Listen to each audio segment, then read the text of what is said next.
Hello everyone and welcome back to the Blackford Book Club for another volume of my essential film reviews collection, and this one excitingly comes with a disclaimer. I adore this film. I adore this film so much, and I know that I will reach the year 25 before I ever get this right. I endeavour with all of my films here to get them as near perfect reading as I possibly can. I never do, but I do try. I'm never going to succeed with this. I'm going to be here until I'm 175 years of age, and I think you might be bored of me by then. And so I'm just going to try, and I'm going to continue reading it despite what happens. I'm bound to laugh, but I just wanted to let you know that I'm not laughing at my own writing. Believe me, I'm not.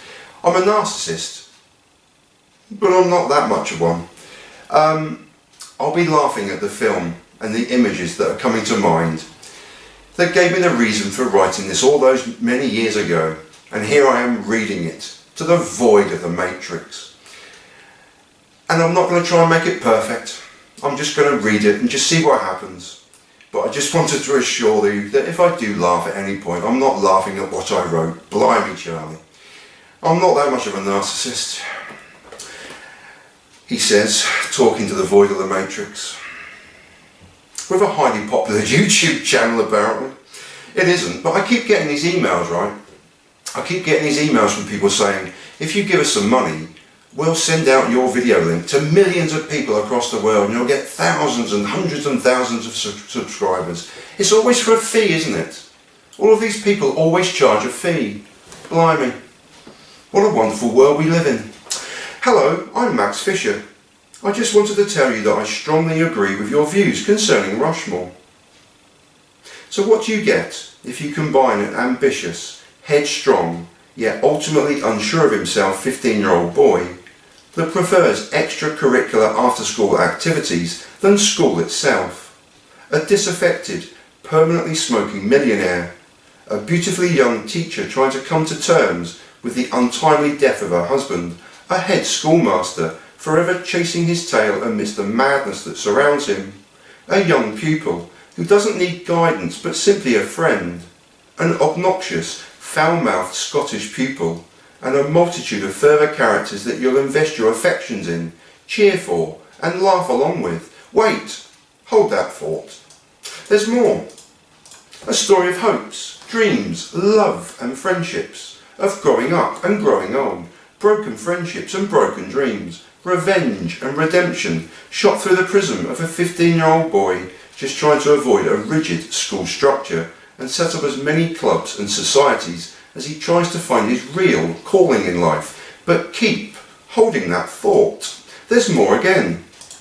All of this and much, much more is shot through the lens of Wes Anderson with his quirky and oblique camera angles, his Tarantino-esque zoom close-ups on ordinary narrative items, straight-ahead shots of the characters as we delve further into their psyche, long tracking shots and sweeping camera moves, upside-down shots, drowned-out dialogue, beautifully affecting slow-motion shots, and a wonderful harpsichord musical score and eclectic musical choices from across the ages.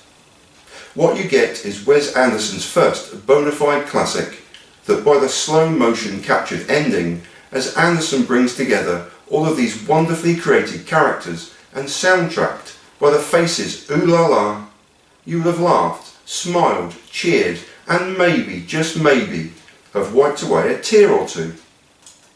This modern comedy classic was written by Wes Anderson and Owen Wilson and is far superior to their earlier collaboration on Bottle Rocket, but both writers also owe a debt of gratitude to not only a wonderful cast of actors who humanised their creations, but also director of photography Robert Yeoman, and particularly the returning music composer Mark Mothersbaugh, for his simple yet effective harpsichord score. The individual song choices also truly fit every scene they're attached to, and it's a veritable who's who of 1960s and 1970s classics. From the Kinks' Nothing in the World Can Stop Me Worrying About That Girl, and Bill Murray's hilarious Jump Off the Top of the Diving Board, Cat Stevens' Here Comes My Baby, Donovan's Jersey Thursday, as it accompanies our 15-year-old hero standing by a bonfire in the school grounds and giving the headmaster the middle finger, as well as classics from John Lennon, The Who, The Faces, and of course in a Wes Anderson film, The Rolling Stones. The harpsichord score and the multitude of music tracks is a true wonder of this fantastic film. The 15-year-old hero of our story is Max Fischer, Jason Schwartzman, and is a wonderfully accomplished portrayal of a dreamer who's frustrated with school and who lives for the numerous clubs and societies he creates or co-founds outside of the standard school curriculum. From the opening of his school yearbook, cue the first of many close-ups on ordinary everyday items that has become a Wes Anderson staple, we see that Max sure is busy. Publisher of the Yankee Review, president of the French Club, president of the Stamp and Coin Club, debating team captain, founder of the Astrology Society, and many, many more, as the director cleverly cuts from one titled slide to another, quickly and effectively depicting Max's busy after-school schedule. Max is also a gifted playwright, and one of the principal reasons why he was accepted at such a prestigious school as Rushmore, yet he is still regarded as one of the worst students we've got by headmaster Nelson Guggenheim, Brian Cox. Although Max acts far beyond his tender years, he is seeking to make sense of the world and his place within it, as he tellingly admits to his father, Bert Fischer, Seymour Cassell, that he constantly feels adrift at sea. Throughout his life he is constantly hiding behind the facade of being a confident and wise teenager beyond his years, by ingratiating himself with everyone that he can, especially the teachers and adults he comes into contact with, and strikes up unlikely and unorthodox friendships with Herman Bloom, Bill Murray, and Rushmore teacher Miss Cross, Olivia Williams. Both adults regard Max as a unique and gifted individual, and after successfully directing a school play of Serpico, he invites his friends to a celebratory evening meal. However, much to Max's annoyance, Miss Cross invites her friend Dr. Peter Flynn, Luke Wilson, to join them, and these unlikely friendships are tested to their limit by Max's childish intemperance. The brief scene opens on a wide shot of all four guests, but it's a gem of a scene of quick cuts to straight-ahead shots of all four protagonists, well, three, and the uninvited Peter. From the wide shot we cut to Max as he quickly chides his unwanted dinner companion and his choice of evening wear, as Peter is still attired in his OR scrubs, to which Max childishly cracks a joke at his expense, or are they? The camera quickly cuts to a straight-on shot of Bloom as he snorts with laughter and is unable to control himself, and a further quick cut to an unapproving Miss Cross. A further quick cut and back to Max as he continues to tease Peter for his inappropriate dress, and we cut to a further straight-on shot of Peter, who deadpans that he wasn't expecting to go to dinner. Here the camera cuts again to Max as he curtly states, "You weren't invited," and says this staring across the table and accusingly at Miss Cross, clearly displaying his displeasure and the first childish outburst and his behaviour. The camera quickly cuts to Bloom as he tells Max to calm down, but the tension is rising and Miss Cross now chides Bloom for buying Max an alcoholic drink. An immediate cutback to a straight-on shot of Max, who is now a little drunk and celebrating writing and directing a play, so why can't I have a little drink? The scene reverts back to a wide shot of the four now uncomfortable dinner guests, and Max continues to grill Peter, whom he now impertinently calls Curly.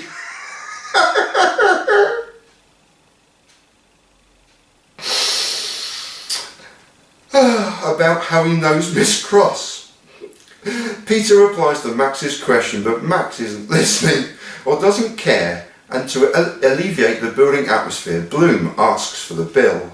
The camera cuts to a straight-on shot of Max, who says they don't need the bill just yet, and a further awkward scene ensues, with Max falsely apologising to the waiter for the extra guest, as we cut between a furious Max and a bemused waiter. We now cut to an angry Miss Cross, who chides Max for being rude, and further cuts between Miss Cross and Max, his voice growing louder and more frustrated at why this gentleman had attended his play. There is a quick further cut back to a wider shot of all four as Peter reaches for the cream and Max hits his hand with a spoon before dismissively pushing the cream in his direction.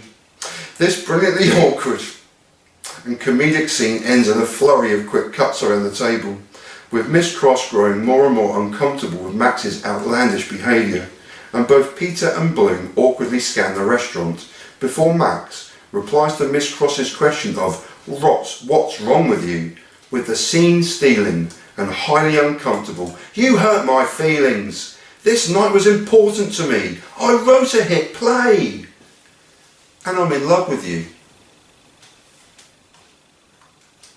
Alongside Schwartzman's highly impressive portrayal of Max is a performance of brilliant comedic timing, but what else would you expect? From Bill Murray. In the first of several collaborations with director Anderson, Murray portrays the multimillionaire industrialist Herman Bloom with a subtle touch at times and with a comedy sledgehammer at others. Although wealthy and successful, Bloom remains unfulfilled until he meets the son he never had in the shape of Max Fischer, and he clearly admires Max's intelligence, chutzpah and fearless attitude, but above all else, Max is the opposite of Bloom's own twin sons. Ever the twist in a Wes Anderson film, it's the adult Bloom who seeks out Max's advice and for his secret to life, giving rise to the iconic response of "Find something you love and then do it for the rest of your life." A star is born, as is a very unorthodox yet deeply affecting friendship. Dismissively throwing golf balls into his swimming pool before ascending the steps of his poolside diving tower, cigarette in mouth and whiskey in hand, portrays a very troubled Bloom and Bill Murray at his absolute finest. God bless you, Bill Murray. Similarly, Olivia Williams is wonderful in the role of the quiet-natured Rushmore teacher Miss Cross, concealing a deep secret that proves ever more difficult as her friendship with the 15-year-old grows. Max's schoolboy crush is evident early on, but he reminds her of her husband, but like every character creation here, she has an arc and many layers to reveal, with Williams excelling. Their joint scenes together are one of the many heartbeats of a wonderful film. With a substantial cast list, there are many returning actors from Bottle Rocket, and many which, recognised or less so, will continue to return in subsequent Wes Anderson films, which speaks volumes for the director. Here, Luke Wilson cameos as the fourth wheel in the unfortunate dinner scene above as Dr. Peter Flynn, and his brother Andrew Wilson cameos as the deadpan teacher, Coach Beck. Brian Tenenbaum returns as Contractor, Deepak Pallana returns as Mr. Adams, and his father returns as the hilariously deadpan Mr. Littlejeans. But four further smaller roles are also worthy of note, three of which come from young actors who provide excellent portrayals in their own right. Sarah Tanaka is excellent as Max's would-be girlfriend Margaret Yang. Stephen McCall's cameo as the foul-mouthed Magnus Buchan is highly memorable for one of the best and most amusing lines in the film of "Why don't you just piss off, Fisher, you dirty wee skidmark?" And Mason Gamble plays Max's young confidant and note-taker, Dirk Calloway. Last but by no means least is the aforementioned school headmaster, Nelson Guggenheim, portrayed by the excellent Brian Cox. Max is the bane of Guggenheim's life, and both this and the film as a whole is perfectly encapsulated by one of their numerous joint scenes together, and is excellently captured by the director. Just sit back and enjoy the splendour of Anderson's roving camera from one actor to the other as the tension builds between them, and all this is framed by a nonplussed dog and a portrait of Winston Churchill hanging behind them. It's a gem of a brief scene. As I conclude this lengthy review, you may be under the distinct impression that I like this masterclass of a film. 16 years since its initial release, Rushmore remains fresh, vibrant, visually slick and funny as hell. Suffice to say, I absolutely adore it. Wes Anderson was just 29 years old when he directed this gem, and it retains both its beauty and its elegance, is affecting, moving, enveloping and deeply funny. His first bona fide classic also displays so many of the characteristics that have come to define his films and the quirky yet beautiful touches we fans have come to admire and love. Rushmore has character progression, a narrative actually designed to spread its wings and tell a story, a sublime soundtrack that complements every scene it accompanies, and some truly wonderful central performances. That is to say nothing of his brilliant use of surrealism, slow motions, upside down shots, oblique angles, close-ups, title slides and disguised dialogue. If you haven't seen Rushmore yet, track down a copy and see it. If you have, sit back and treat yourself to another 93 minutes of Wes Anderson's 1998 classic, all over again. And that was Rushmore from 1998, directed by Wes Anderson. And as I don't care how that takes come out, here's a personal story for you, very quickly. I took Rushmore on holiday to the sunny island of Marbella many years ago for my friends and companions. My friends and companions. And of course I was the film buff, the person who provided the DVDs, and I provided Rushmore. And I remember laughing like an absolute drain to this film that I totally and utterly adore, whilst my travelling companions enjoyed it, but nowhere near as much as I did. Oh, there we go. Oh, who cares?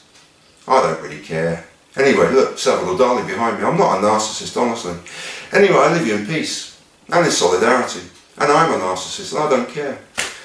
Oh, who cares? Oh, that was Rushmore. Was it any good? Go on, let me know. Go on, put some comments. Nobody puts any comments to this video. I bet somebody will send me an email trying to sell me a gazillion new followers. Oh, I love those people, don't you? Oh, blimey. Look, I'm going to leave you in peace again. And in solidarity again. And getting back to my script, I'm going to leave you in peace. I'm going to do it for a third time, and in solidarity. Thanks for watching. Please be careful out there, everyone. Peace.